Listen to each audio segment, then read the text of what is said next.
Hello guys, my name is Elise, and in today's video I'll be showing you how to see your comments from your Meta Business app and not from your directly Facebook app or Instagram app. So without further ado, let's get right into the video. Make sure that you have Meta Business app installed in your phone first. If you don't have it, then you can simply go to the App Store, then search on the search bar Meta Business app or suite, and you can download it here. Open the application like this and you can log into your account.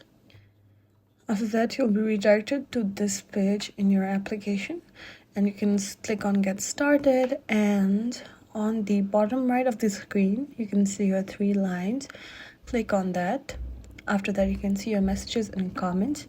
As my inbox doesn't have any comments, there are no such messages that you can see, but if you do have some, it'll be shown in this page. You can also connect your Instagram to see your messages and comments from Instagram as well. I hope this video helps, and if you have any questions or suggestions, please leave it on the drop box below, and please like, share, comment and subscribe, and see you in the next one. It's me, Elise, signing off. Thank you.